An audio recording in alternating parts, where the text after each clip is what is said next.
is right at the top of the hour at 2 o'clock, so we will go ahead and get started because there is a lot of information to cover today during the training. I'm Brooke Lusk, and I'm the director of the South Dakota Benefits Specialist Network. Our network has been in South Dakota providing services to SSI and Ssdi beneficiaries for 20 years now, and we have been hosting the work incentives training for about 10 years, previously in person, as you all know, and now last year and this year virtually. Very happy that you could all join us today. We have about or a little over 100 people registered, so hopefully everyone is getting connected and joining without any issues. This is session 1 of 3. If you have not registered for the other 2 sessions, please do so. The registration links would have been in the email that Bonnie sent out that you obviously received because you registered for this one. So registration is separate for those. The next session will be on Thursday, and then the last session will be next Tuesday. This training will be recorded, and so it will be sent out and can be shared with those who were not on today. If you have questions, you can submit them in the chat box, which you should be able to see at the bottom of your screen. And we will have one of our staff reading those questions when we take breaks to take those questions, or you can ask them at that time too. If you need links to those work incentive registrations for the next 2, you can type that in the chat box. And if you did not receive the handouts for today, you can also type that in the chat box and one of the staff will email that to you. For those of you who need this training for your CESP credits, you will need to complete an evaluation that will be sent out tomorrow. Once you complete that evaluation, in a few weeks, you will receive a certificate acknowledging that you attended the training. So with all that housekeeping, then I just want to take a minute to introduce the staff who will be presenting today.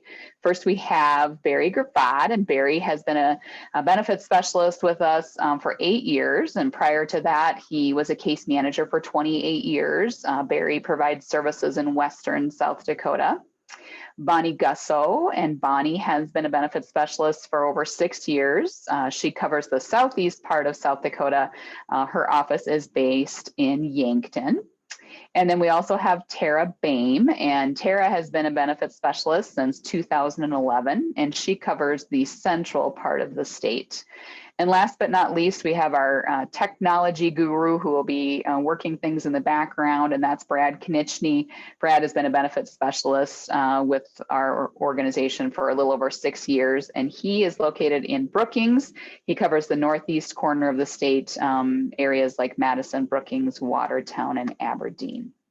So without further ado, I will turn it over to the presenters. Thanks, Brooke. As she said, I'm Bonnie. I am up first. Let me get my slide pulled up. There. And what we do with this first session, this first little part, just kind of give you an overview of what Social Security disability things are and where it all kind of got its start. Social Security Administration administers 2 cash programs for people with disabilities, and it handles an enormous retirement income system and includes central office, regional offices, which for us is in Denver, and then local offices, which are scattered throughout the state: Yankton, Sioux Falls, Aberdeen, Huron, Watertown. Here, I think limited, and Rapid City I know has one. In 2020, just a little history, Social Security was providing payments to about 65 million people. 48.9 of those are retired or dependents of retired workers, 6 million survivors of deceased workers, and then 9.8 million disabled workers and dependents. And that's mostly who we are focusing on today. People that have passed or have not passed have received a Social Security disability decision. The average retired worker benefit, little information, is $1,514. And the average disabled worker benefit is right around $1,259. So the cash benefit programs for people with disabilities, like we said, there's 2 programs. Social Security disability insurance. A lot of times when you call Social Security, you will hear them describe that as Title II. For the sake of our purposes, you'll hear us say SSDI a lot. As you know, alphabet soup, it's a big thing. Every program talks in code, I swear. So I know a lot of you are familiar with SSDI. And then there's also SSI, which is the Supplemental Security Income, which is also what they refer to as Title 16. I've mostly just heard that one as SSI. The same definition of disability is used for both. You don't have to apply for disability for one or the other. So, and they determine what, if any, program you qualify for, and then how much that benefit will be. So a lot of times I'll have people say, well, I'm getting SSI and I want to apply for SSDI. It's the same application, and they keep an eye on which program you qualify for. Applying for benefits. So like I just said, the application is the same for both programs. You can do it online at ssa.gov, or you can call and schedule an appointment at local offices. However, they are currently closed to the public. Some will do appointments in person, but you do have to call ahead. And the last that we have heard is that they will not be opening to the public till at least the end of this year. I'm hearing more 2022. So how that process works, once the application is received, it is sent to Disability Determination Services, which is actually a state agency, and they will collect all the evidence on disability and make that decision. Some individuals are denied and will decide to appeal. I know there is that rumor, that miscommunication going around that, well, everybody gets denied the first time. And that's not actually true. Most of the time it's because they didn't meet the disability definition,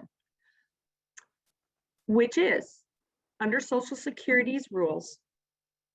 They determine a disability is the inability to do any substantial gainful activity by reason of any medically determinable physical or mental impairment, which can be expected to result in death, or which has lasted or will be expected to last for a continuous period of not less than 12 months. What I like to point out here is that this is not a short-term thing.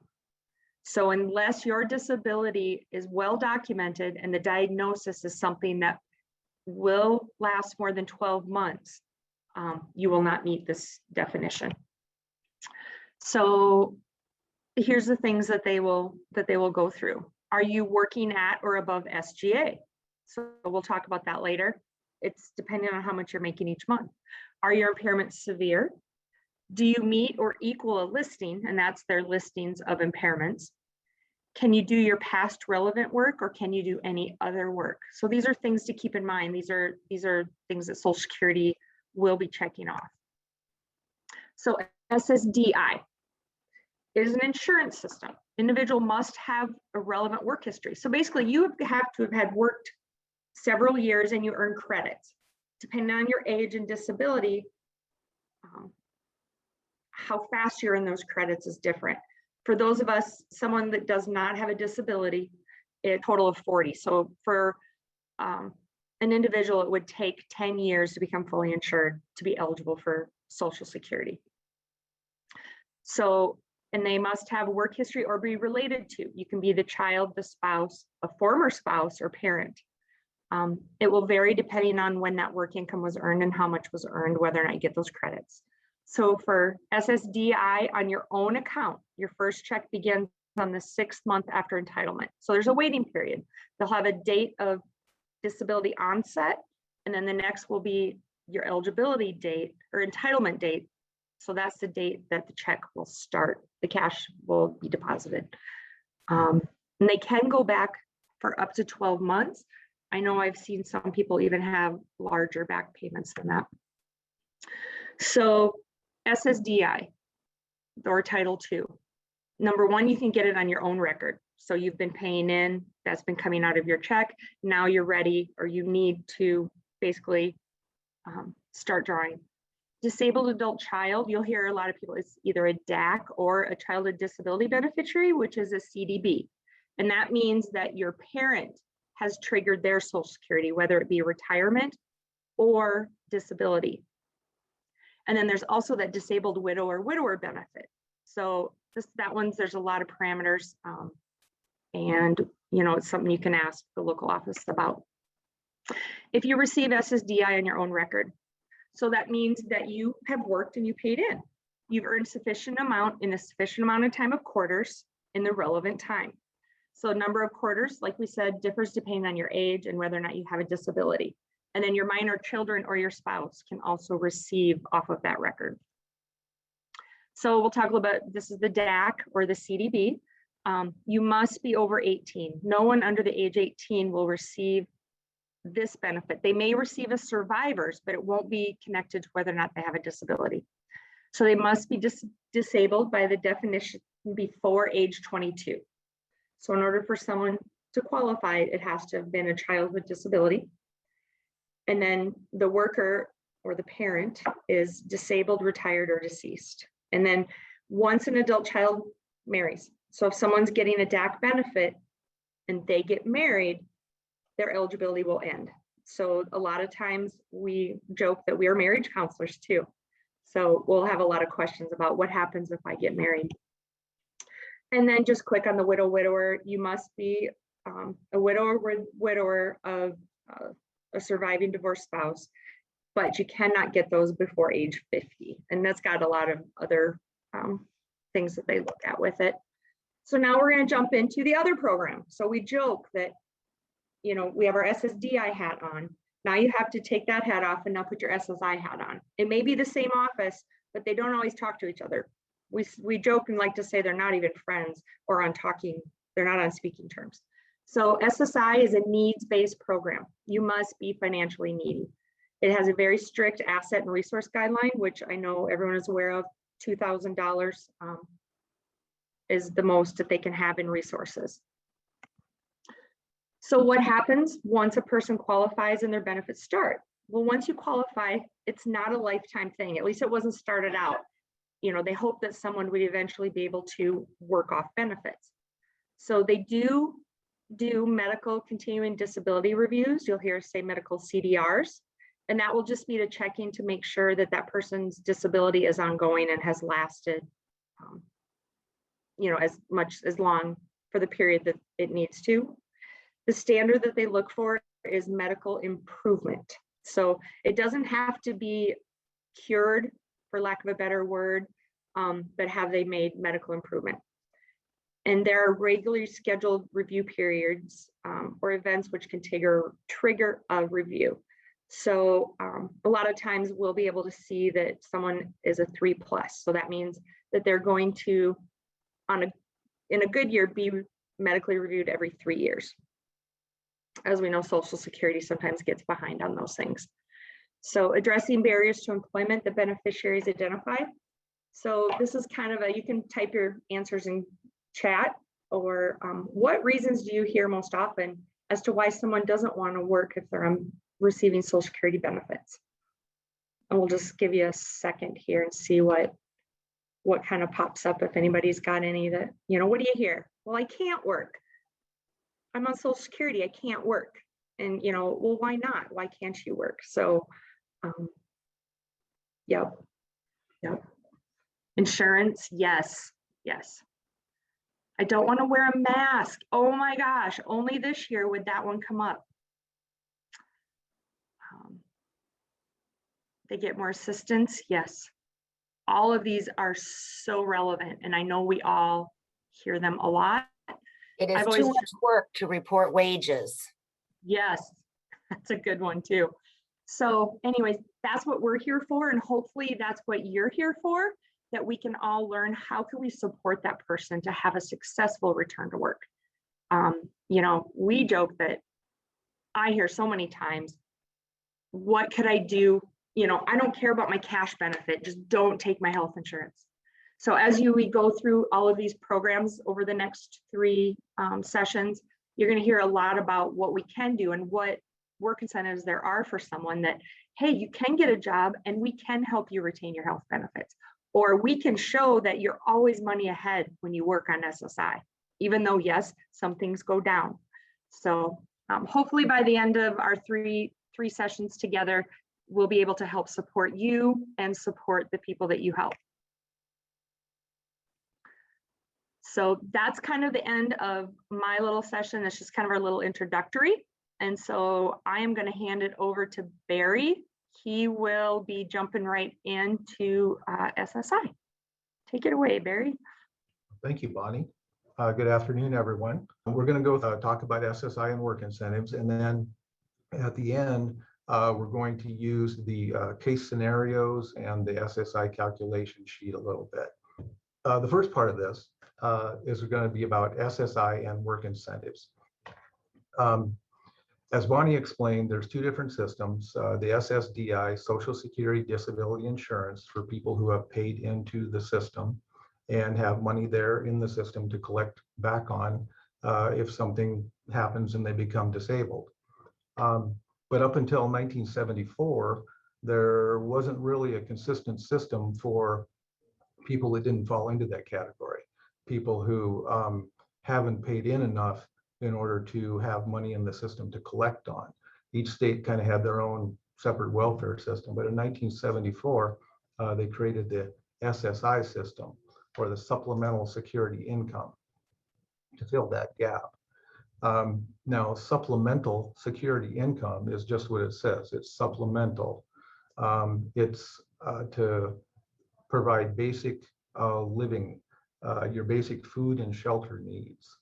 It's not an insurance benefit. Social Security wants you to use any other money or resources that you have first before you tap into the SSI money. So it can kind of be thought of as the payer of last resort. Each year, Social Security sets a federal benefit rate. It goes up a little bit each year. In 2021, for an individual, it's $794. And for a couple, it's $1,191. Now, $794, that is 26% below the federal poverty level. So if you think about it, that is a very small amount of money. It was never really intended to be the one thing that people can live on. It's meant to supplement whatever other income or what you have to live on.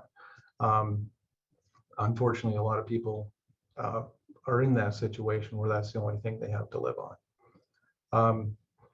That $794 can be less depending on what other resources you have.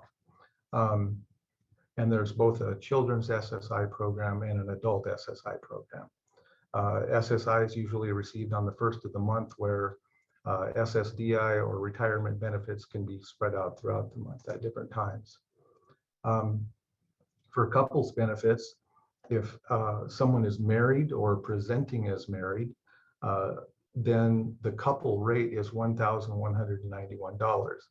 Now you'll notice that's less than $794 times 2, and that's because Social Security looks at the fact that if you're sharing if you're living together, then you're probably sharing expenses like rent, utilities, things like that. So they give less to a couple.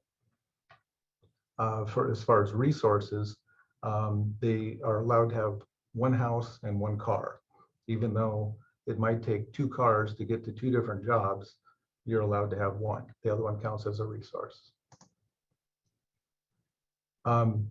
So because SSI is a means tested or a program based on your income and your resources, Social Security looks at any other resources or income that you have in order to determine your eligibility and what your payment amount would be. So what is a resource? Well, as Bonnie said, the individual limit is $2,000, and for a couple it's $3,000. And they can look at basically anything that you can convert to cash and use to cover your basic needs with. So bank accounts, cash, retirement funds, a second automobile, certain life insurance policies, things like that. What is not a resource? The home you live in, the land that it sits on, one automobile, retroactive Social Security benefits for 9 months. So An example of that would be, say someone applies for Social Security and they don't get the decision right away. So, maybe it takes a year for them to get their Social Security approved. And then Social Security says, okay, well, here's this year's worth of SSI that we owe you. When you get that all at once, that would put you over the resource limit. So they give you 9 months to spend that down or put it over into an ABLE account, which we're going to be talking about in an upcoming training. Certain trust funds, like special needs trusts, it can be, legally set up and only used for one purpose. Burial funds up to a certain amount. Your income tax refund, you have 9 months to spend that down. And ABLE accounts. And just another plug for ABLE accounts. If you're working with someone who has a disability and that disability occurred before the age of 26, they should have an ABLE account if they're on SSI. So they'll talk about that in upcoming trainings. So what counts as income with SSI? Any unearned income. So that could be your Social Security disability check, retirement check, unemployment, things like that. Or earned income, of course, like wages from work or self-employment. In-kind support and maintenance, we'll talk about that here in a little bit. And deemed income, we'll talk about that also here in a little bit more detail. And it says check POMS. POMS is the policy and operation manual for Social Security. It's where all the rules of Social Security reside and all the exceptions to all the rules. So if you ever want to just, spend the next few years reading something, that would be where to go. What is not income? So medical and social services. Now, an example of that would be, let's say that vocational rehabilitation gives you money to buy a lift for your vehicle. That money that they give you, that you spend on buying the lift for your vehicle, wouldn't count as income because it's a social service. It's something you use for that purpose.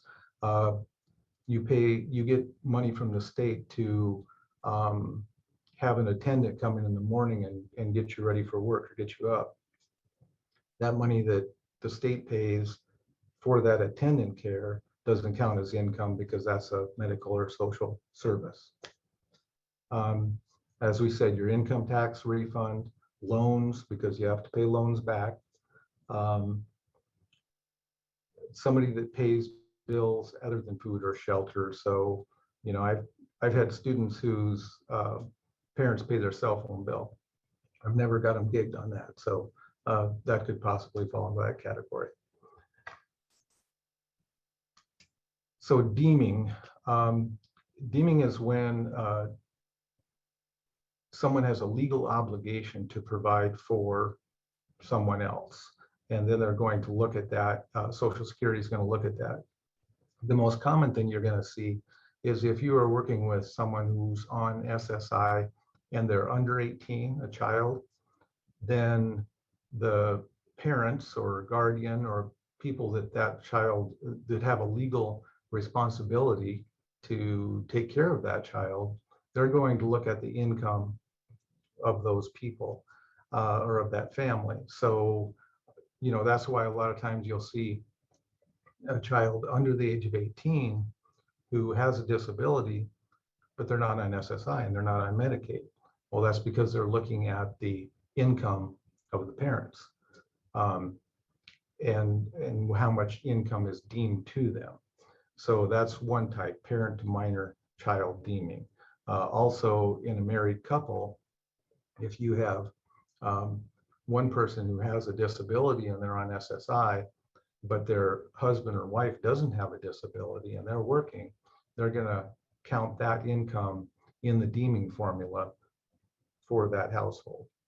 And sponsor to alien. So if you have someone from another planet or another country and they come here and they're sponsored by someone, a church group or a family, and that family has a legal obligation to provide for them, then they're going to look at that deeming situation. Deeming is a complicated formula. As benefit specialists, we don't even get into looking at, how estimating what that amount is going to be.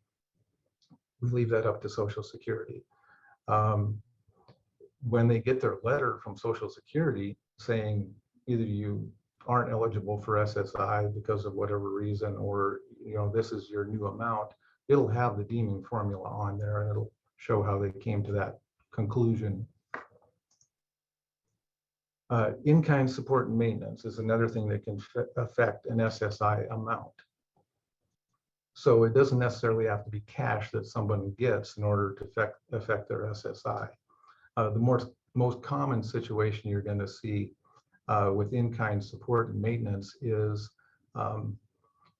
someone who's on SSI who is over 18, but they're still living with their family, or they're living with a guardian or a caretaker, and that guardian or caretaker is providing all their room and board and all their support.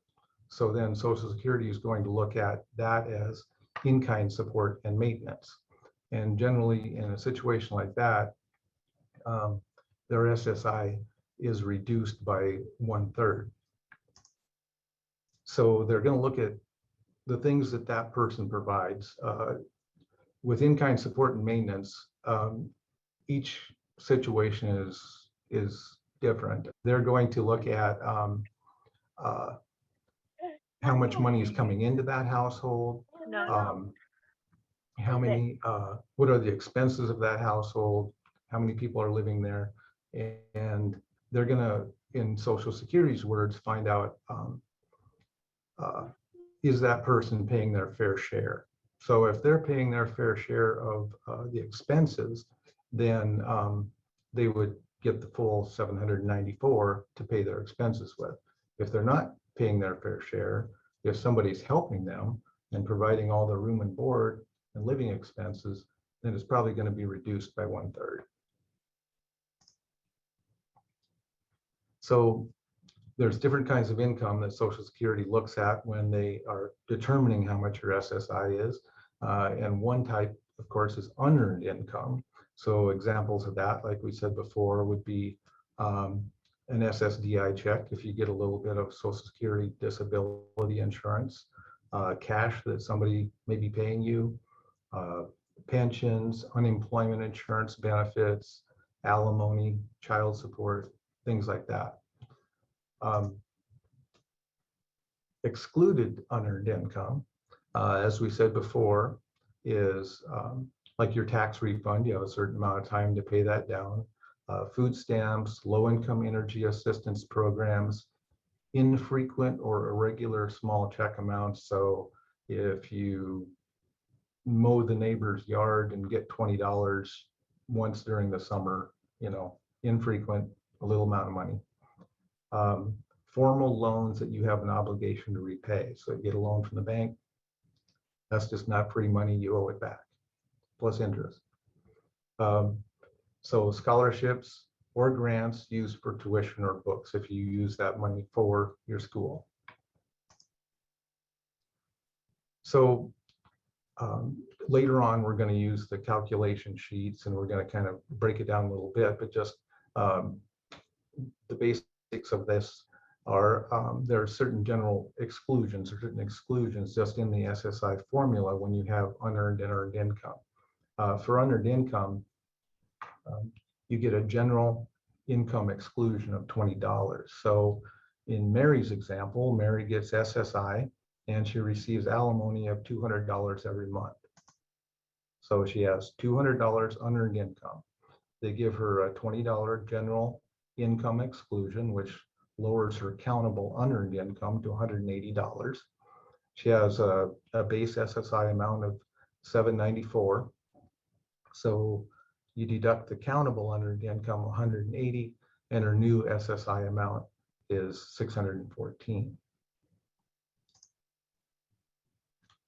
So with unearned income, deemed income, in-kind support and maintenance, it's really an individualized thing. Everybody's situation is different. The number of people in your household expenses, how many people in the household are on SSI, a lot of things can come into the formula there.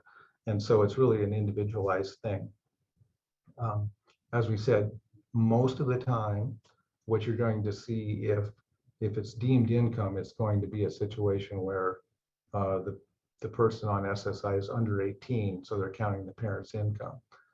And most of the time, in an in-kind support and maintenance situation, you're going to have someone who's over 18 and they're living in a household where someone's providing their support or helping. Those are the most common, but there's a lot of variables. So the SSI and earnings are calculated with a formula, and these deductions are subtracted from your gross income to determine your countable income. And so we're going to look at SSI and employment, and that's kind of the conversation that all this training is about. Is just as you mentioned in your opening comments, the things that people say that they're worried about when they go to work are, what's going to happen to my Social Security? What's going to happen to my health insurance? Will I have to wear a mask? Things like that. So that's what we're going to talk about. When you have earned income, you also get the $65 earned income exclusion. So we're going to look at a couple of examples, part-time and full-time. So working at minimum wage, $9.45 an hour. On the part-time side, $9.45 an hour times 20 hours a week is $189 a week. We multiply that by 4.33. And we do that because there's going to be those months where you have more paydays. You might have 3 paydays in a month, or you might have more hours in one month than another. So it's always good to figure on the high side. So when we're doing estimates, we take things times 4.33. So for the part-time, that comes up with a gross monthly earnings. That's before taxes and everything are taken out, because that's what SSI counts as gross earnings, not net. Their estimated wages is $818.37. So on the full-time side, $9.45 an hour times 40 hours a week is $378 times 4.33, and their estimated gross monthly earnings are $1,636.74. So how does that calculate with your SSI? Well, on the part-time side, you have your $818, you get your $20 general income exclusion, brings it down to $798.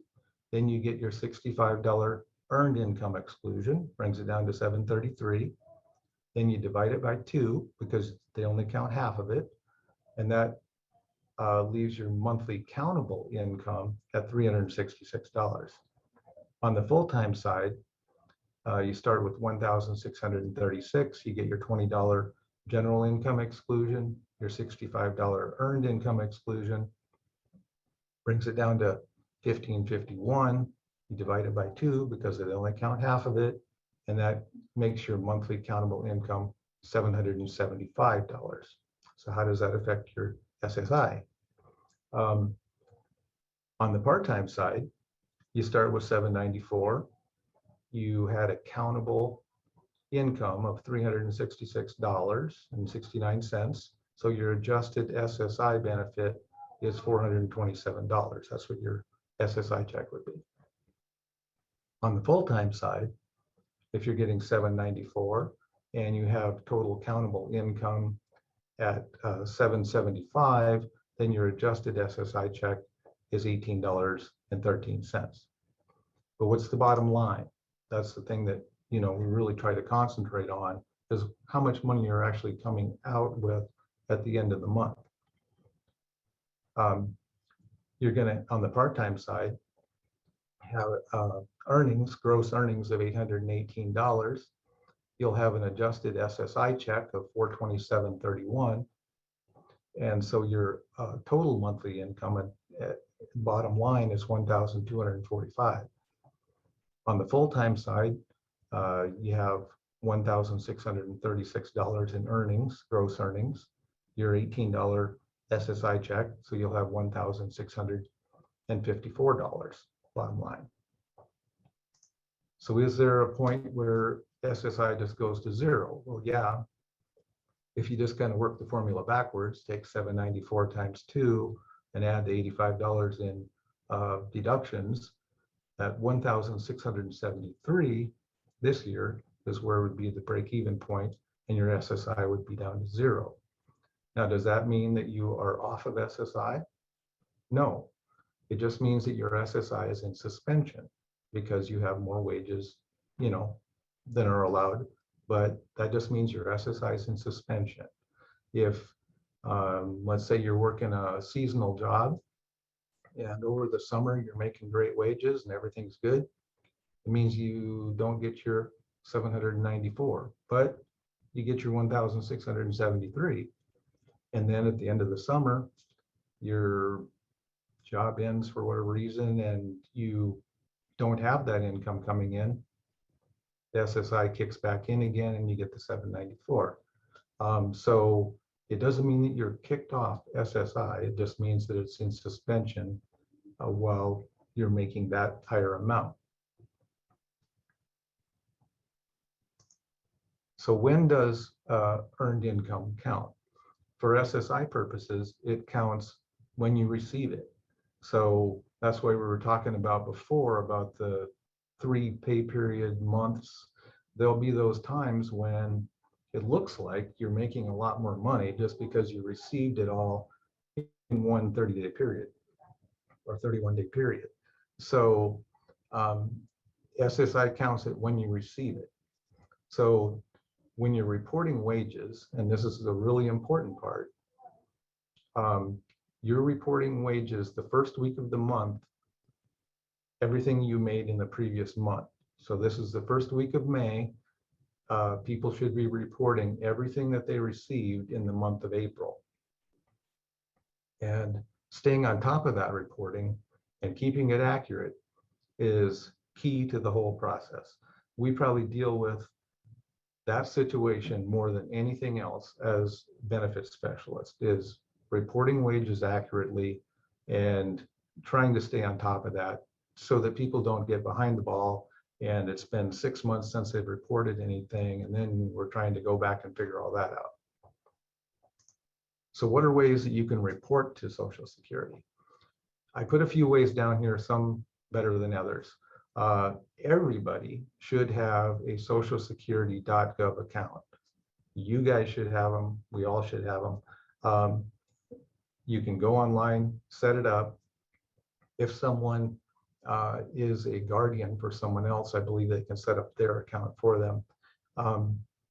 But that way you can track your wages, you can check on your retirement earnings. If you're on Ssdi, you can report what your employer is and how much you're earning. There's a lot of things you can do on the socialsecurity.gov account. So I really recommend that people have that. I put in there mail pay stubs to SSA office. Social Security is saying don't do that.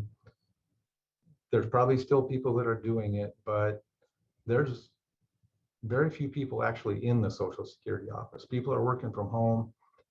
If you mail something into Social Security office, it's going to sit there in a pile in an envelope and probably nothing's going to be done.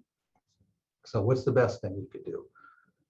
If somebody's on SSI and they have got a new job and they started working, have them get on the phone, call the local Social Security office, not the national Social Security office, the local Social Security office, and say, hey, I got a new job, just started working. I'm going to be working for this much an hour, about this many hours, a week, and I'm going to get paid on these days. I want to report my earnings, and they will talk you through the process. They may have you fax in your pay stubs. They may have you call each month and report it that way over the phone. if they are a basic SSI person, they're getting a 794 and they are starting a job, the mobile wage reporting app is absolutely the super simplest way that you can report your wages. If you can dial a phone number on your phone, you can report wages on the app. It asks 3 questions. It asks your name and your social security number and your gross wages from the previous month, and you're done. You still have to do it the same process as you would with other wage reporting. So you're still reporting your gross wages from the previous month, the first week of the month, and won't let you skip ahead or report several times through the month. It'll only let you do it that one time, the first week of the month, and report your gross wages from the previous month. But it's super simple, and I really recommend that people do it that way if they can. If you have other things going on with your Social Security, like deeming, or you get a little SSDI and a little SSI, it makes it a little more complicated. So you need to call the local Social Security office and find out what would be the best way to report in that situation. Lumber. This is, I think, where Brad tells you about his lumber project and all the people helping him. No, this is the word I think that we're supposed to know, right, Bonnie? That everybody's supposed to remember. Yep, on each of the surveys we send out, in order to get credit, there's going to be 2 words per session that you're going to have to fill in or you won't get credit. So this is one of them. Right. And there's all those people that are on SSI that are working very hard on Brad's house there. So now we're going to move ahead to the SSI Work Incentive. So as Bonnie was saying at the beginning, there's 2 different types of Social Security programs. They each kind of have their own work incentives associated with those. So in this section, we're going to talk about the SSI work incentives, the ones that apply to the SSI program. Impairment related work expenses, IRWEs, blind work expenses, or BWEs, student earned income exclusion, doesn't have a catchy name, plan for achieving self-support, the PASS, Section 301, and 1619B. Now, we don't go into a lot of detail in this little section about Section 301 or 1619B, but I am going to say a little bit about it because I think it's very, very important. Section 301 is a pretty rarely used work incentive, but I think it's a really important one. And I'll just give you a quick example of how that would work. So let's say you have someone who's on SSI who's under 18, a child on SSI. Now, like Bonnie was saying, there's a review. So everybody who's on SSI under age 18, when they reach age 18, they're going to have what's called an age 18 redetermination. And that's basically a medical review to see if you meet the adult criteria for disability. So there's a child criteria for SSI disability, and that is, your disability affects your ability to learn in school, your daily living activities. And then there's an adult criteria, which is your disability affects your ability to work and earn substantial gainful activity. So everyone who's on SSI as a child, when they get to age 18, they're going to have an age 18 redetermination. Now, about 50% of the time, statistically, they get denied at that point because they don't meet the new criteria for adult disability. Now, that's kind of a fork in the road for them, because then they can appeal that, and they can keep appealing it and keep fighting it until they can prove that yes, they do have an adult disability and meet that criteria. Or under Section 301, they can say, you're right, I don't meet the adult criteria of disability, but I'm working on a plan. I'm working on a vocational plan. I'm going to college. I'm working with vocational rehabilitation to try and get a job. I am, in Job Corps. I'm, working on this plan so that I can be successful and I can, support myself. And if approved, then Social Security can say, all right, we'll continue to pay you your SSI and your Medicaid while you complete this plan. And then all the same rules apply. You still have to report your income. You still have to follow all the resource rules and all the things of SSI, just like you would be on SSI normally. But then when you complete that plan, you're done. SSI is over. But hopefully at that point, you've completed your plan and you're working and, gone on with your life. So again, it's a rarely used work incentive, but I think it's a really significant one. 1619B is, and I believe they may talk about this more in the Medicaid section, but it's one of the great safety nets. All the questions or all the comments that came in at the beginning when people said, I don't want to lose my medical coverage. I don't want to lose my medical coverage. Well, yes, absolutely. That is the number one thing. Losing $794 isn't nearly as big of a deal as losing Medicaid coverage.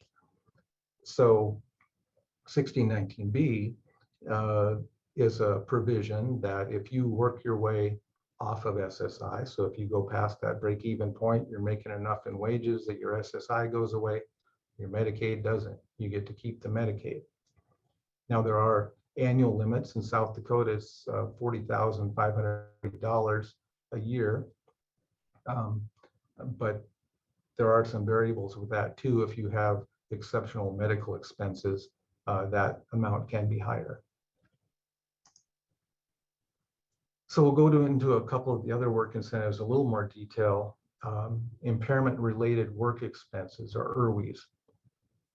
These are expenses that you pay out of your own pocket in order to work. They must be related to your primary disability or your established secondary disability. They have to be approved by Social Security, and you have to prove that you're actually paying those. You have to have proof that you're paying those expenses.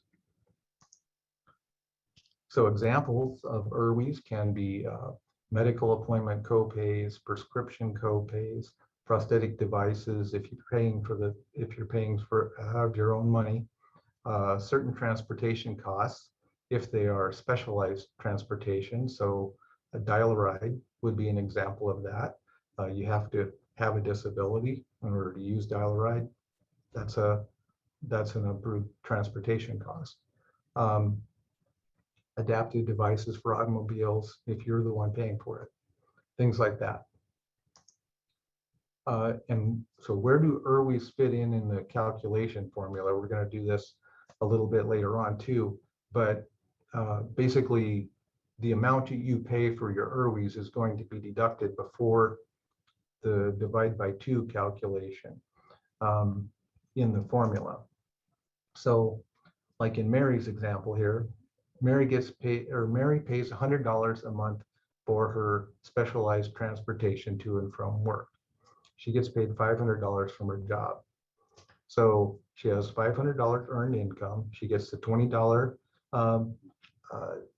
general income exclusion, the $65 earned income exclusion. Then she gets to deduct the $100 IRWI. And then the remaining amount, $315, is divided by 2, which leaves her countable income at $157.50.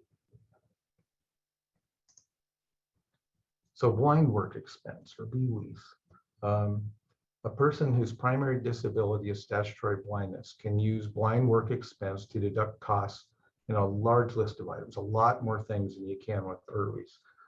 A lot of things count as blind work expenses. The other big advantage is that blind work expenses are taken after the divide by 2. So you're getting a dollar for dollar reduction in your countable wages that way. What can count as a blind work expense? Anything that can count as an IRWI can count as a blind work expense, but you'd want to use it as a blind work expense because the deduction is so much better. Also, state and federal taxes, union dues, mandatory pension, cost of uniforms, reader services, driver services, cost of your service animals' care, child care. Can you imagine how big that is? The child care amount, if you could deduct that entire amount. Transportation, meals consumed at work, adaptive equipment. So like in Mary's example, if Mary were blind and she had $100 in blind work expenses, she made $500 working. She had a $20 general income exclusion, $65 earned income exclusion. Then you divide that remaining amount by 2, because they only count half of it, lowers it down to 207. Then she gets to use her blind work expense, which lowers her countable income down to $107. So another one that applies in the SSI program is the student earned income exclusion. This is, mathematically the absolute best thing that you can get as far as exclusions go, because in most cases, 100% of your wages are excluded up to a certain amount. So if someone is under the age of 22 and regularly attending school, you can exclude up to $1,930 a month of earned income up to your maximum yearly exclusion amount of $7,770. And those amounts go up a little bit every year as well. So in Mary's example, she's earning $500 a month, but she's also attending community college with enough hours to qualify for student earned income exclusion. So the $500 minus the $500 student earned income exclusion, she doesn't have any deductions to her SSI at all, up until the point where if she used all of her exclusions and she was over the $7,770. So a PASS, or a plan for achieving self-support. We'll talk a little bit about that. I think the story of the PASS is all right there in the acronym. It's a plan for achieving self-support. So it has to be a written plan that the beneficiary, where they put income other than their SSI into an account to save for an employment goal. And then that money that they put into the PASS account is excluded as income and resources. The money in the PASS account then has to be spent on the items that you need in order to reach that goal. Most common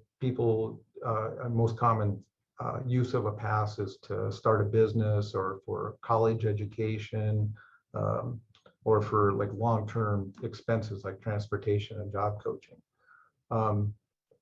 But the key elements over here, you have to have something to put into the PASS. So if somebody just has just SSI, no other money, then they don't have anything to put into the PASS. But like if we were using Mary's example a little bit ago, Mary was making $500 working, right? So if Mary took that $500 and she put it into a PASS each month, then they wouldn't count that $500 at all. She would still be getting her $794 every month, just like she wasn't even making any money. But that $500 would be building up in this special savings account for her plan. So the key is to have other money to put into the plan. Now, the other very important part of it is, and I always remind people when they come with the idea of a PASS, people will say, hey, I want to do a PASS to get a car. Well, a car isn't a goal. A car is a way to get to a goal. But if your goal is, I want to be an Uber driver, and I'm going to make so much money as an Uber driver that I won't even need Social Security. Well, if that's your plan, then you have a legitimate reason to get a car, I guess, right? And insurance and all the things you need to achieve this goal that's going to make you self-sufficient or not as dependent on Social Security. So I really, when people start talking about passes, I try to direct them back to the importance of the goal first. You know, what do you want to achieve that's going to get you to a place where you won't be so dependent on Social Security? And then you can kind of work backwards from there. Like, okay, so what are the steps you need to get to that point? And then what are those steps going to cost you? And then where are you going to come up with the money to put into the savings? When you come up with all that and you got all that figured out on a plan, then you can submit that to Social Security for approval. And if they go along with it, then they're going to monitor that. They're going to make sure you have a separate account to keep that money in. You know, if Mary decides after a while she doesn't want to be an Uber driver, she just wants to go on a vacation and spend all that money on that, that's not gonna, they're gonna say, oh, you owe us that money back. So that's kind of the summary of the past deal. So now the next part, we're going to get into the case scenarios and the SSI calculation sheet. So I'll give everybody time to get that. Barry, before you start the case scenarios, I have one question that someone sent to me that I want to read. That was a good one. He asked, how long does it take for someone to receive benefits again when they stop working at that job? Which I think is a really fair question, Barry. If you could explain a little bit about, you know, their work experience stopped or the job didn't work out, you know, so there's no more paycheck. That's a great question to bring up, and I'm glad you asked.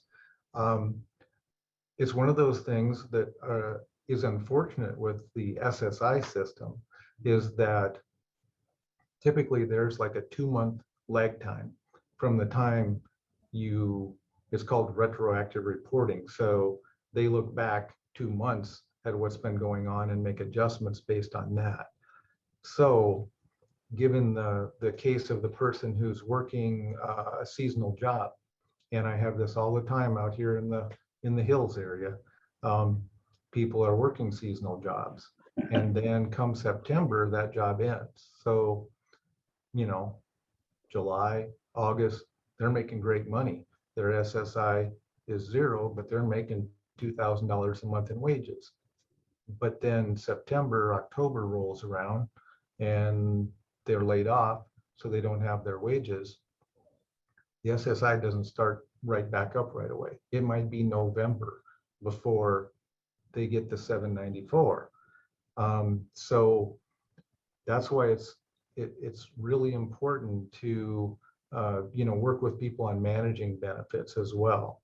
So if you're making $2,000 a month in, you know, June, July, August, you need to be planning for the fact that maybe in September and October, you might have 0. And at that point, you know, hopefully you've banked a little bit, which is another good reason for ABLE accounts. I just can't say that enough. Or in a way that, you know, that you can kind of plan your budget accordingly.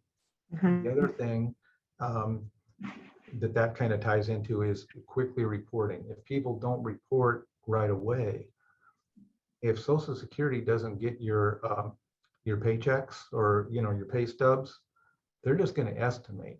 They're going to figure, oh, okay, so you're still working at $2,000 a month. Well, if you don't tell them any differently, that's exactly what they're going to go on for the rest of the year until you tell them, no, I don't have that job anymore. My wages are 0 now. So that's really important to stay on top of the reporting. And it's also good to, you know, work with people on budgeting and planning for some of those ups and downs that can happen with budgets like that. So I'm glad you asked that. Very good question. Yeah, and just to emphasize too, they're going to assume that you just forgot to report. They're not going to just go, oh, they didn't send me a paycheck, so I can put their amount back up. They're always going to err on that side. So calling and letting them know the day you're done, and even writing last paycheck on that pay stub is, you know, and that retroactive accounting, I always tell people you can't know what you made in April until April is over.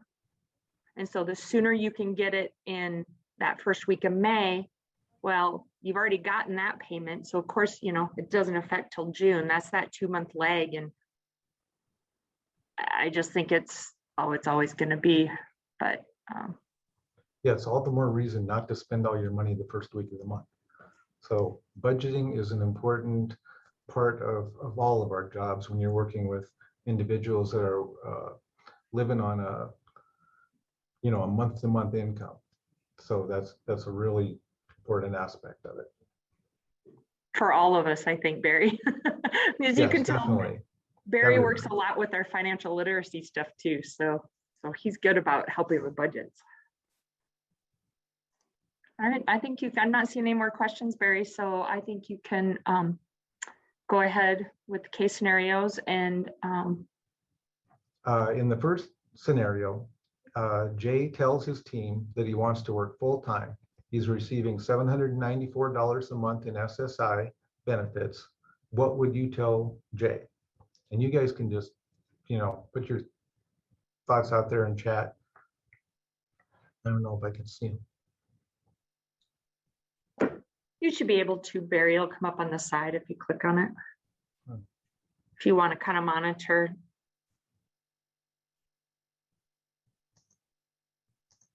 Oops.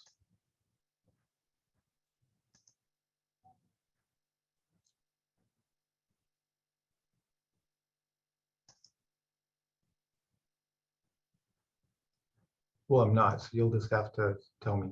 I don't know why mine's not doing that, but anyway. Anyone, yeah, feel free if you want to unmute yourself and throw an answer out at Barry. I don't think that would be, I don't think he'd mind.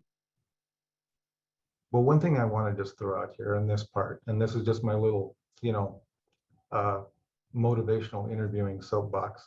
You know, we have a lot of conversations with people about this, and you know, like we were talking about before, you know, $794 might not seem like a lot of money, but a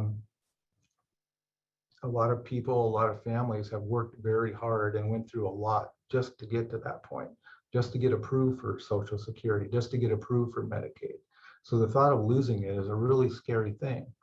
And so, you know, it may seem like an easy answer to us to say, no, you're better off working.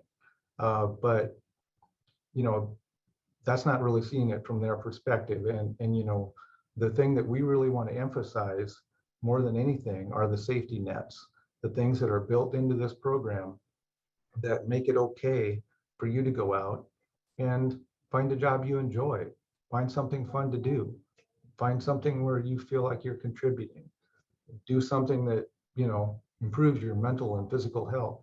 There's a lot of reasons to work besides money. But if your biggest concern is I'm going to lose my health insurance, or I'm going to lose my, you know, only lifeline for financial, you know, stability, then, you know, really what we want to emphasize to people is that there are those safety nets, that it's okay to go out there, test the waters, you know, check out employment, it's going to be okay. And to give people options. So like in Jay's example, Jay's going to work 40, oops, why am I up there? There we go. Jay's going to work 40 hours a week at, we'll say, minimum wage, $9, oops, $9.45 an hour. So he's going to be making $378 a week. Times what number? You're yelling out 4.33. I know, right? So you take it times 4.33 weeks. So Jay is going to be making right around $1,636 a month. So if you're talking to Jay about choices, you know, you can say, well, you could have $794 a month in Medicaid coverage and not be working, or you could have $1,636 a month in Medicaid coverage and be working and be checking out, you know, a job that you might really enjoy. So we'll go on to number 2, Bailey. Bailey's been offered a job making $12 an hour at 20 hours a week. Calculate Bailey's estimated SSI payment if she takes the job. So here we're, excuse me, here we're going to be using the calculation sheet, which is this sheet. So we're going to be kind of working our way through this. But first we'll figure out how much Bailey's kind of estimated wages, right? So she's working at $12 an hour times 20 hours a week is $240 a week times 4.33 weeks. So she's going to be making $1,039 a month. So we'll plug that into the SSI calculation sheet.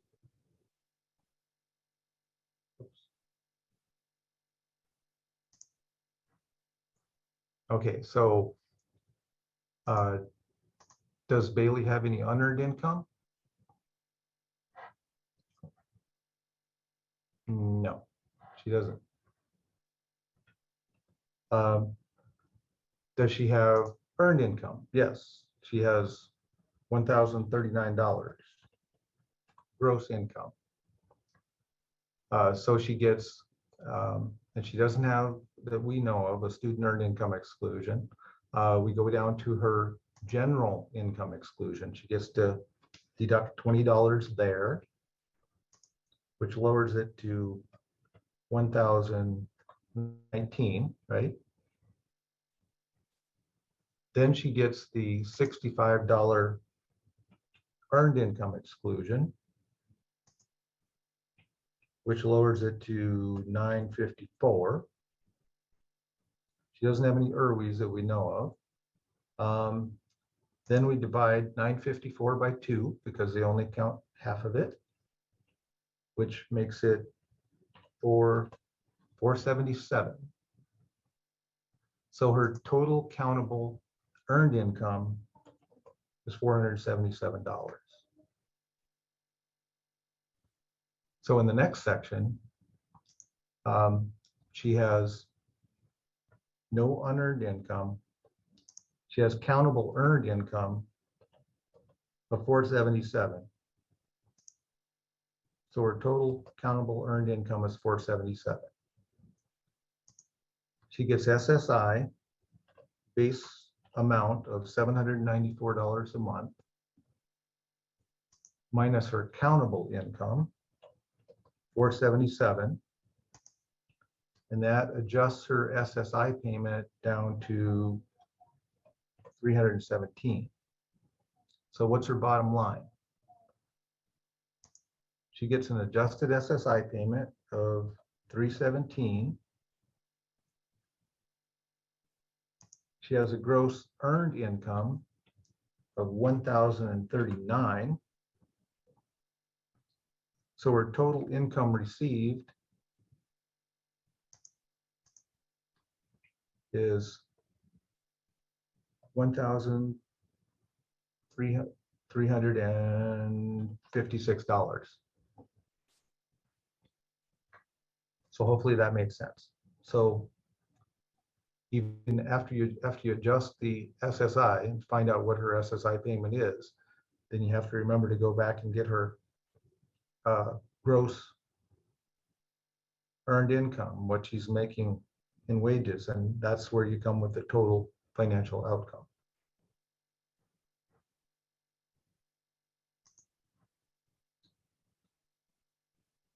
So now in the next example, Bailey gets a hold of you and she says that because of her disability, she needs help with some tasks at her job. She's going to pay a personal attendant out of her own money, 5 hours a week at $9.45 an hour to help her with things at her job. So what work incentive might she be able to use?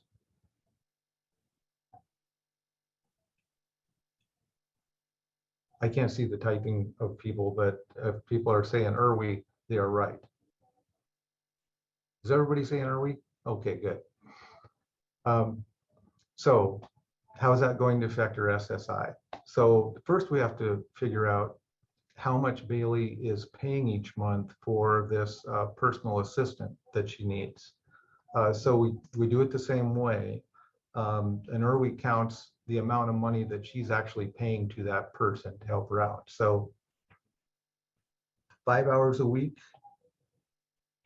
times 945 equals 47.25 times 4.33 equals some number that I don't know. Oh, 205, right? Hopefully nobody's checking my math, but I think that's right. Okay, so we figured that Bailey's paying $205 a month for her attendant. So how does that fit on the calculation sheet? So it's basically the same formula as before, right? She didn't have any unearned income. She has gross earned income of $1,039. She got her $20 general exclusion. She got her $65 earned income exclusion, which brought it down to $954. Then she gets to deduct the $205 that she paid for her IRWI, which brings it down to $749.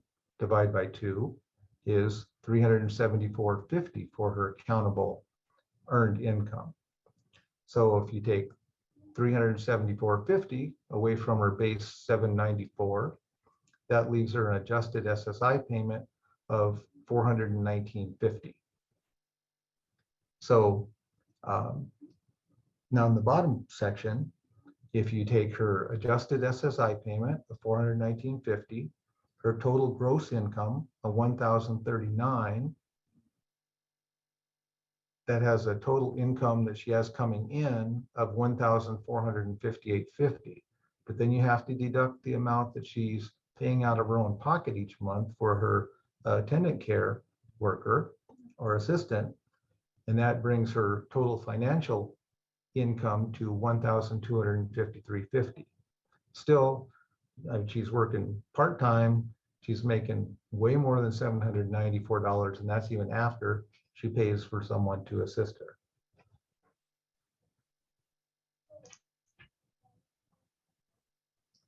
So in the next example, we have Katie. Katie's in a transition program for 18 to 21-year-olds. She's getting $794 a month in SSI, and she starts working part-time at a nearby arcade. She's going to work after school from 4 to 7, Monday through Friday. Will this affect her SSI? What do people think? Anybody have any answers, Bonnie?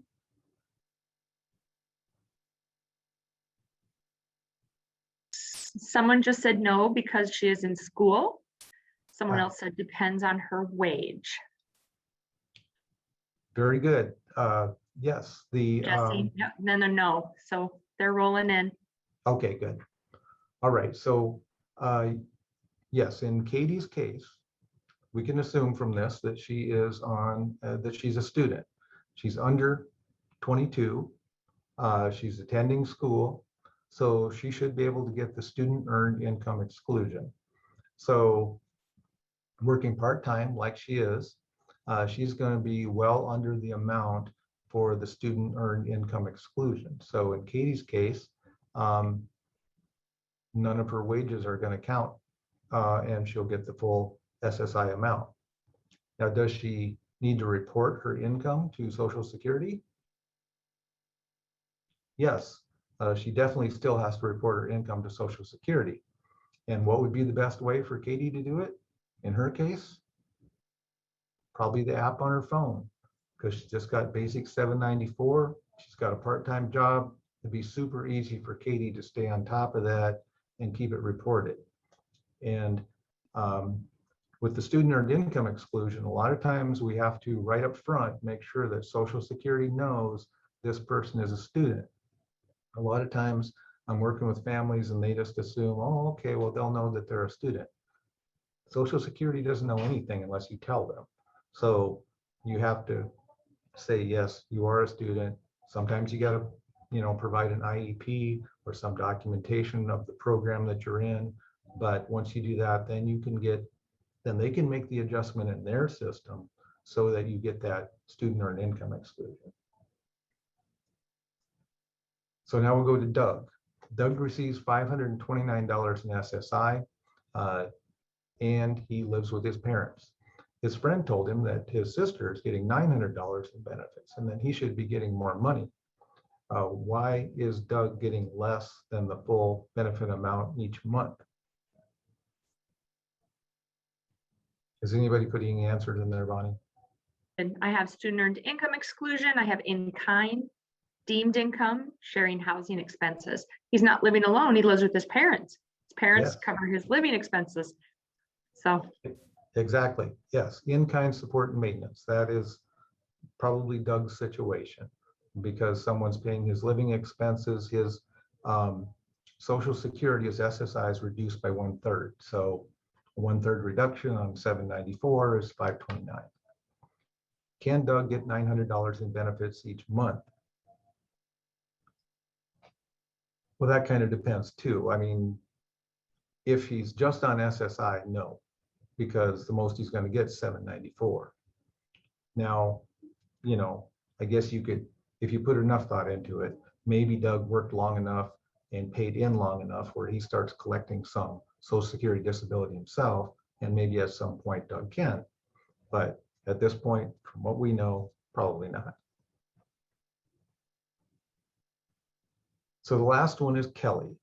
Kelly calls you worried about a letter that she received from Social Security telling you that the letter says she's kicked off benefits. The letter says that her SSI will be decreased to 0 and that she was overpaid $3,970 and she'll have to pay that back to Social Security. The letter also says that Kelly was over resource limit from March to July. Kelly tells you that she started a part-time job and she's going to quit her job so that her SSI will start again. So the first question is Kelly actually kicked off benefits?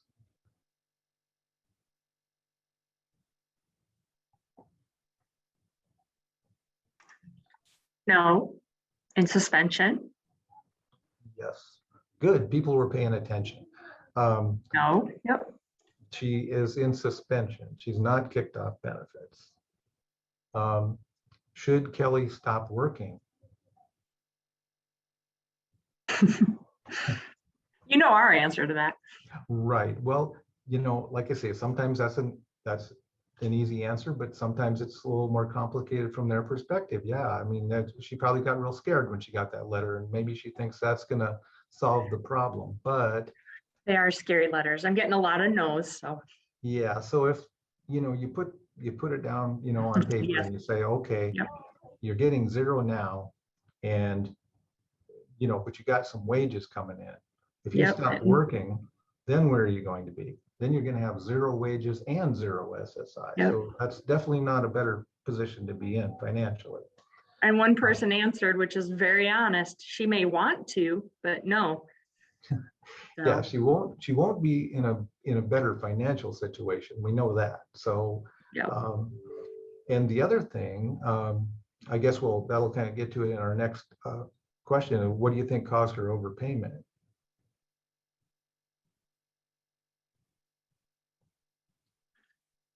So Barry, a question quick that I think while everyone's answering, why would a person get overpaid by SSA? Oh Lord, lack of reporting, not reporting timely, didn't report income is what these answers is what caused it. Do you want to maybe just touch quick on the question about how it happens that someone gets overpaid? Well, It's not when, it's if, or it's Oh, not if if, somebody- it's when. I said that backwards. yeah. Well, like in her case, it probably is resource limits. So for example, they are saying that she's overpaid from March to July. That's 5 months. You take 5 months times 794, it's 3,970. So fortunately, the math worked out perfectly in this example. But yeah, so if she was over resources back in March, then she wasn't due a check that month. Or And or if you're any over month resources, you're not until due her any of the resources. money. Right, until your resources go doesn't- back down. Yep, So it doesn't do what I that, call the roller coaster. That may or may not be accurate. So, that's another thing that maybe Kelly needs to look into is, was she actually over resources back in March? Was she over resources all that time? We don't, we only know what Social Security is saying at this point.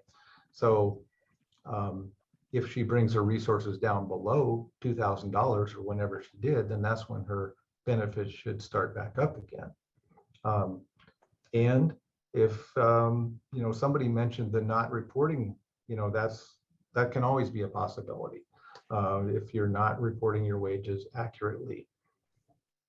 So again, in Kelly's situation with those resources, it's real easy to go over resources if you're making close to $2,000 every month.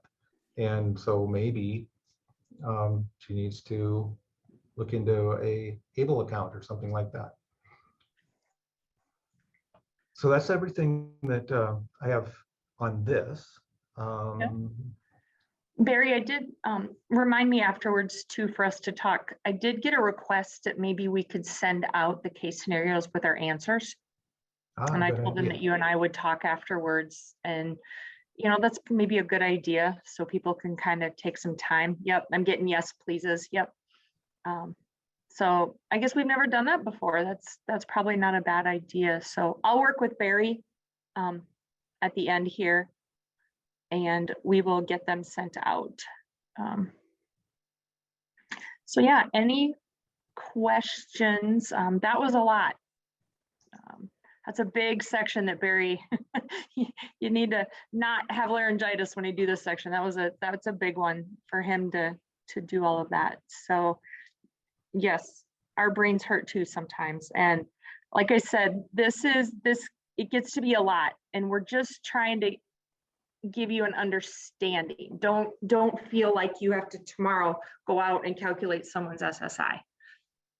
So we go through intensive training. Well, we used to fly places and do it. Now they do it virtual. And then, we have to take these classes and do these case scenarios for 6 months before we're able to become certified. So don't feel bad that you don't get it after a 2-hour a cram session, I guess, for lack of a better word, Barry. So if everyone, are we feeling okay if I just jump right into Medicaid here? If you want to look through your slides, I'll give you just a second. So as you know, we touch on health insurance a lot when we're talking, and we will have to, so SSI always goes with Medicaid, Ssdi, Medicare. So that's a tough one. People sometimes get confused. Okay, so like we said, we'll jump in here, SSI and Medicaid. The SSI Medicaid connection. SSI and Medicaid eligibility are similar. You must have a disability and you must be low income. In South Dakota, Medicaid eligibility is automatic. So there are states out there that are not. Very thankful that we are one that, as long as you get SSI, you do get Medicaid. Continued Medicaid eligibility is often a big consideration in return to work decisions. I know that, like I said, I think I field more questions about, well, especially concerned parents, when they know that their child is looking at getting a job. Their first concern is that health insurance. What happens to Medicaid? If someone is receiving an SSI check, they're eligible for Medicaid. It's that simple. If employment income reduces that SSI check to 0, they could also keep their Medicaid. And Barry touched on this. Use a work incentive called 1619B. Very creative way to name it. That was the bill that the House or the Senate introduced. So, and that's how you get things changed. We joke that a legislator or a senator or someone needed a family member to be on it. So hence there's a new bill. So how does 1619B work? When SSI beneficiaries' earnings from a job are high enough that when you put that through that calculation sheet that we shared and it goes to zero, 1619B kicks in, it's automatic.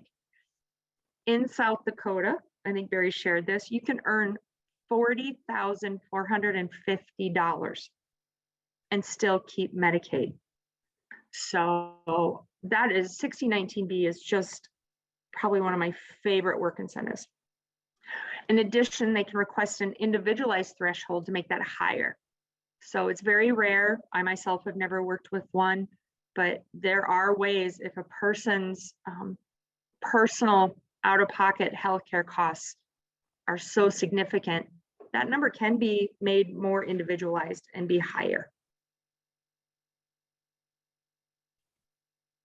So eligibility, zero benefit, but it has to be a result of earnings, of earned income. So what I tell people is don't think of that zero as no benefit. Think of that zero as a tangible benefit. You're still getting SSI, you're just getting zero. And that keeps you in SSI or in Medicaid. So we shared that threshold. It's different every year.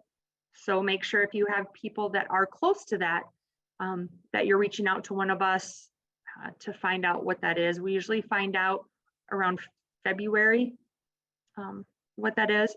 They must have their disabling condition or continue to be blind, so there can't be medical improvement, and that you need Medicaid to work. What a lot of people don't realize is make sure you're using it. If you haven't used it in a year, if you're someone that doesn't go to a doctor, there's a chance you're going to lose it. They do want it to be used. So basically you need Medicaid to work. Unable to afford benefits equivalent to those, and then meet all requirements for SSI. So I have not had anyone lose their eligibility due to these reasons, other than that resource limit. Got to think of all those assets because you're earning at a higher amount, you know. So again, you're going to hear us throw ABLE account at you often. A good reminder to sign up for our third session because Rhonda is our ABLE guru. So she'll be sharing about that. Maintaining your eligibility. You must continue to earn less than that threshold. You must be reporting income to Social Security monthly. Talked about that resource limit, $2,000, $3,000 for a couple. Not sure if Barry talked about this.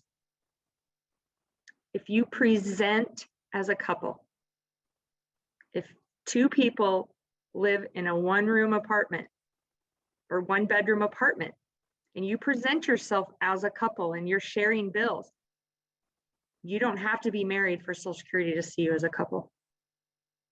So another reason, you know, I joke we're marriage counselors, make sure that, you know, you're reaching out to us and you're asking questions about those situations.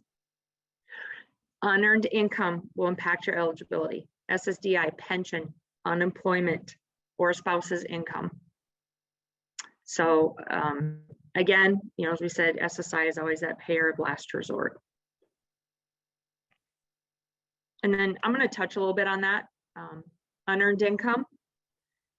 Say you're working at a really high level and your SSI is always zero, and now all of a sudden you earn enough credits to roll over.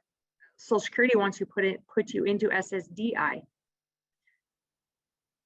The problem with that is that won't happen until your wages go under SGA, and we'll talk about that a little bit tomorrow. But I do have someone that I'm helping right now that was on 1619B earning at a very high level during COVID, had 2 months where their income went way down. They now are on SSDI instead of SSI, and that's appropriate. So these are complicated cases. I'm just throwing them out there to make sure you're calling one of us when you hear those things happening. So the standard threshold does not always apply. It can be individualized. You know, if they're reaching that limit, It can increase for medical costs, but they need to request this. And that's a process that they have to go through with the Social Security office. EXR, we also like to call this easy back on, if there is such a thing. So it's much rarer for SSI because of 1619B. You know, many people stay under that threshold, so they're not needing to ask to be put back on SSI. That connection is still there. But if they lose their SSI and Medicaid because their earnings are above that $40,540 in a year, they can use this work incentive if they need to get it back. It's a little bit easier way. You don't have to do the complete reapplication paperwork. It's a little bit shorter, but it's still a little bit overwhelming.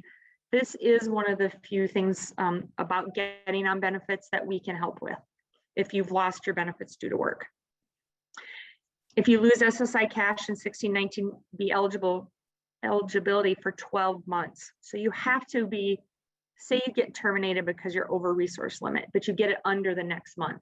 That'll just, you just need to let them know. They'll be able to get everything turned back on. They don't actually terminate you until you have been at that level or over-resourced for 12 continuous months. And if you lose it for any other reason besides employment, this is not an option. Basically, a medical review, you know, if they're determined that you no longer have a qualifying disability or that you have medical improvement. So, short, sweet, any Medicaid questions? You know, it is it's the best healthcare. And a lot of times I have parents that are still paying that family premium because they're just so nervous about, you know, their child losing those benefits. And, you know, I hate to see them do that, because Medicaid is, if you're in SSI, you have that safety net. Then you have the 1619B safety net. We can even throw in there, a lot of people are on waivers. We'll just touch on that a little bit, that they get services from a community support provider, like here in Yankton, which is Ability Building Services, or family support. So someone can be on Medicaid and there can be 3 doors into that room, if you picture Medicaid as a room. So, okay, one door doesn't work anymore, but we probably still have a couple. So I can see the questions. Someone asked, if 1619B is time limited? Nope. But if you've been on it a long time, if you dip below SGA, and we'll talk about that more, that is a time where they can come in and move you over to the Ssdi. Or in the case of a person I just am helping right now, they did a review and went back 3 years and put them on Ssdi 3 years ago and going forward. So again, a case where please refer to your benefit specialist, where we can do more intensive individualized services. And do people need to be already approved for SSI for all the incentives if they have income while applying? Not necessarily. You can qualify for SSI as long as you're not over that threshold, right? Because, and you're not over resources. Oh, I'm saying tomorrow. Yes, Justine, sorry. It is Thursday. Session 2 is in 2 days. We'll give you a break.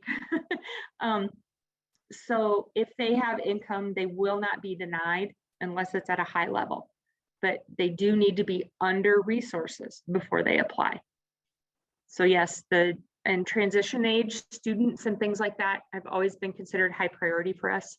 The sooner that we can help them not have that mentality of, well, I can't work, I have to stay on benefits. Because if we help someone, you know, we're doing people a disservice if we let them believe that they have to just park on benefits. You know, and yes, there are people that's not appropriate for. You know, there's some people that it's very rare that work isn't always the best. It's very rare. And so we're doing a disservice to people if we are showing them ways to live on $794. You know, that's, you know, as you saw, you can work full time and still get, what was it, Barry, an $18 or some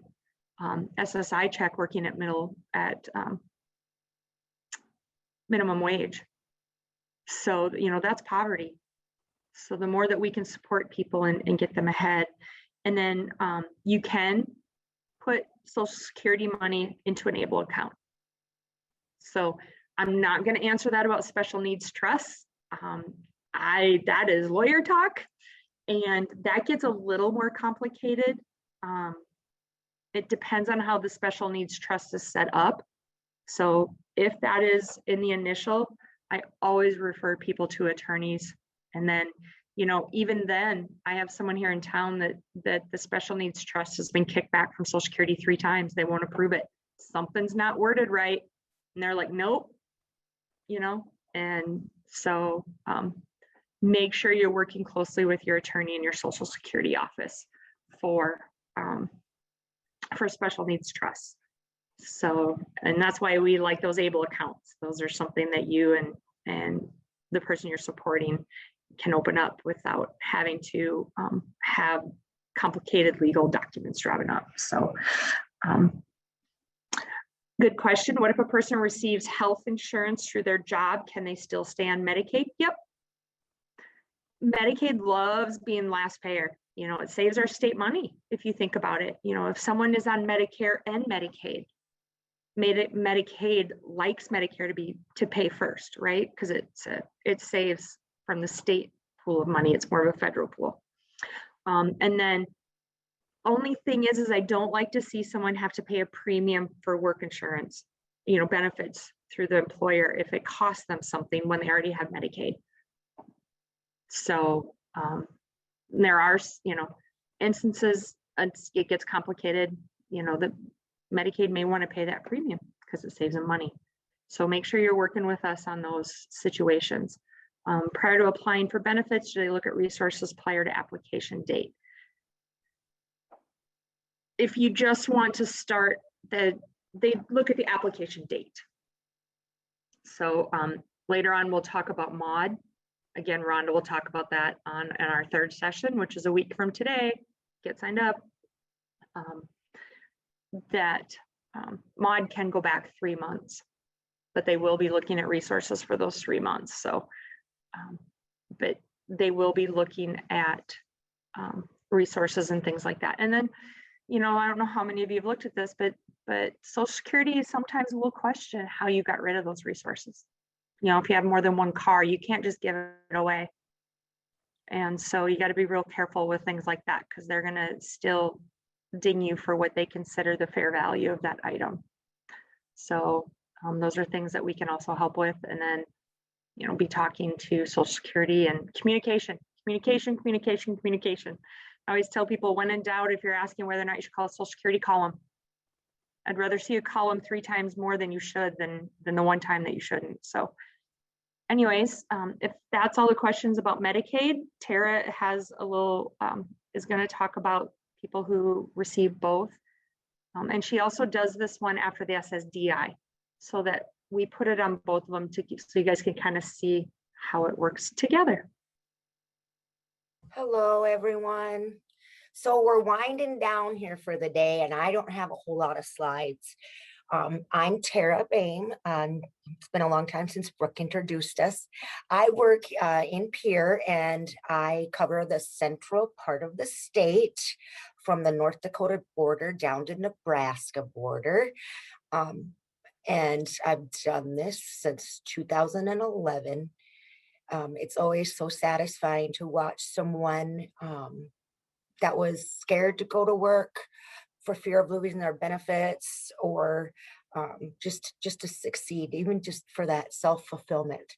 So I am going to be talking about individuals who receive both Title II, which is SSDI, and SSI. And we're mostly talked about SSI and Medicaid today. So this is going to bring in a little bit of SSDI. Try not to get too hung up on that, because we'll discuss that in further detail on Thursday. Individuals who receive both Title II and SSI. Again, Title II is an SSDI benefit. SSI is actually a Title 16 benefit. Just when you thought it couldn't get more complicated, there are people that receive both SSDI and SSI. So everything that Barry talked about today would affect them, and everything we're going to talk about on Thursday could affect them. We refer to these people as concurrent beneficiaries. One thing of note is they are also considered to be duly eligible because they also get Medicaid and Medicare. Beneficiaries who receive a lower SSDI check and have little or no assets could qualify for SSI.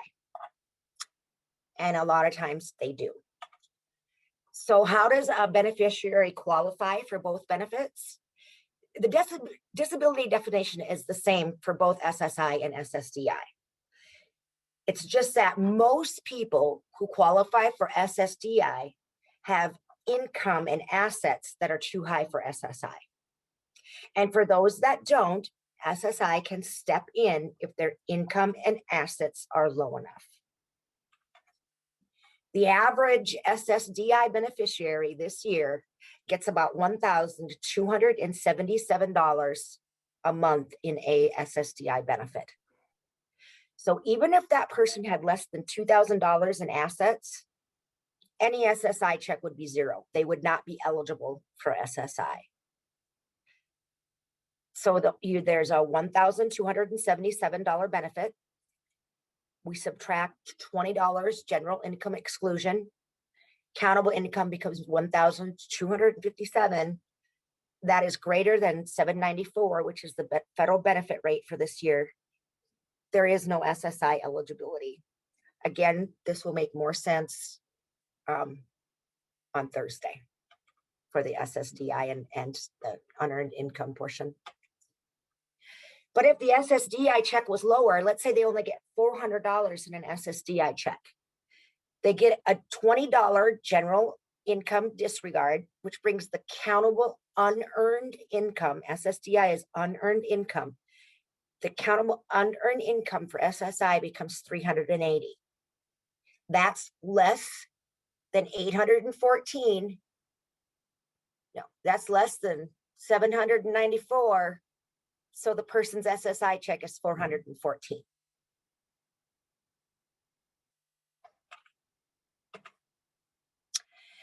So basically, if a person just gets SSDI and SSI, their total is going to be $814. And that number is always the federal benefit rate plus 20. So if we get somebody who comes in and they have $500 of SSDI and their SSI is 314, we know that either work isn't being developed and posted to their SSI earnings record, or it was within just the last month that they started working because there's a 2-month leg for SSI, or there is something else going on if they are working. Sometimes it's because they're a student that it's getting excluded, excuse me. So therefore, any SSDI beneficiary with a check under 814 who is otherwise eligible for SSI should receive some amount of SSI. Again, work complicates that, but this is without work. The slide or the word for this session, this presentation is citing. So what do we mean about Medicaid individually and eligibility? So SSDI and SSI beneficiary is eligible for Medicare after a 24-month waiting period. Like Bonnie said, SSI beneficiaries automatically get Medicaid in South Dakota. SSI Medicaid eligible individuals automatically get assistance with the Medicare Part B premium. So if a person is concurrent, their Medicare premium, the Part B, is going to be picked up by the state. This year, the Medicare Part B premium is $149. So that could be a big deal for some people.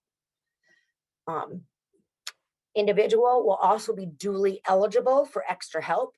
That is the Medicare Part D.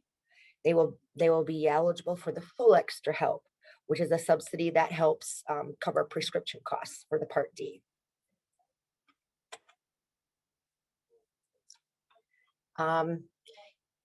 How does earned income impact SSI and SSDI beneficiaries?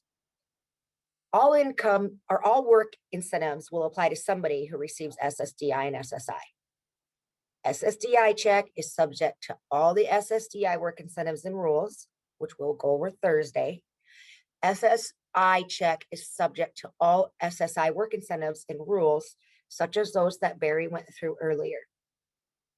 All Medicare and Medicaid work incentives also apply, like 1619B and the extended period of Medicare coverage. Okay, we'll cover that later in the sessions.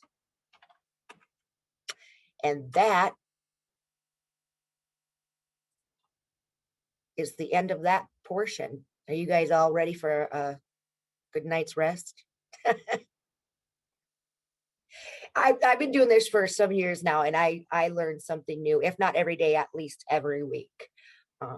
So, and go ahead and unmute yourself if you have questions or comments or anything, suggestions. We're open to.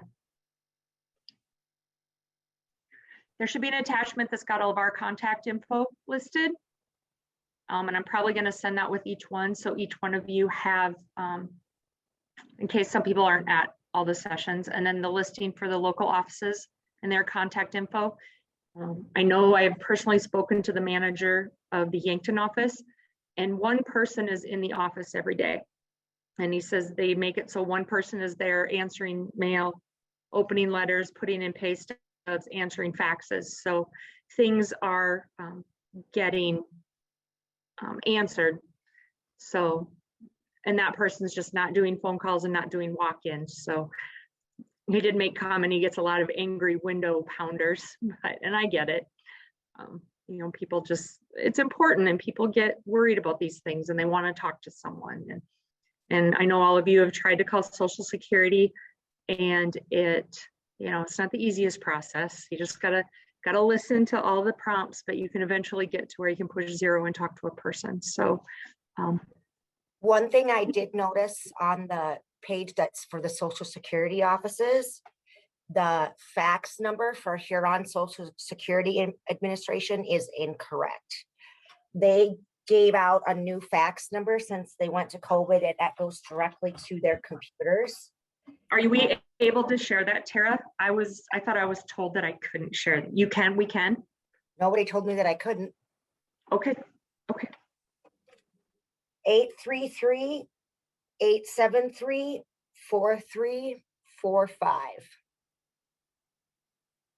I would think they would want individuals to send things there so they could get their records right. But I guess if they told me that they didn't check that 353 one very often.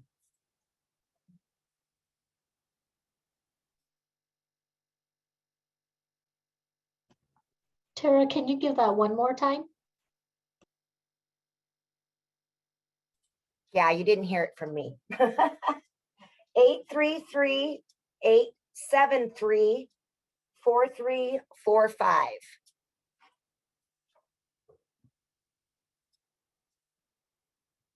Janet said that the Huron office did tell her that they could use it, and every office is different, but that's good. So you're good, Tara. They're giving it out.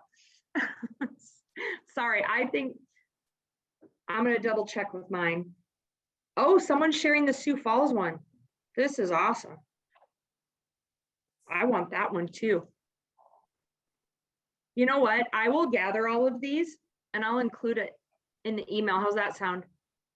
I will gather the ones that I can, and I'll update that sheet that we sent out. So you'll be getting an email, and I will attach the slides for the concurrent, because it's got that buzzword. No, your slides won't have the buzzword. You'd had to watch our session. Sorry about that. And then I will update that, and I will attach both documents, and then Barry and I will get together about the case scenarios and get back to you on that. So there'll be another email coming from me tonight yet. And then tomorrow night, I will be emailing out Thursday slides if you haven't registered. I know we sound like broken records, but would love to have you join us. Anyway, so please reach out to us. We are all, our contact info is included. I know all of us, and if you're not sure what area you're supposed to call, just throw a dart and pick one of us. We're all happy to help. And now go let your brains rest. And I'm looking forward to next time when we'll be having this at somewhere like Ramcoda, and we'll all be talking about where we're going to go for happy hour after this. Amen. With that, good night, everybody. Have a great evening.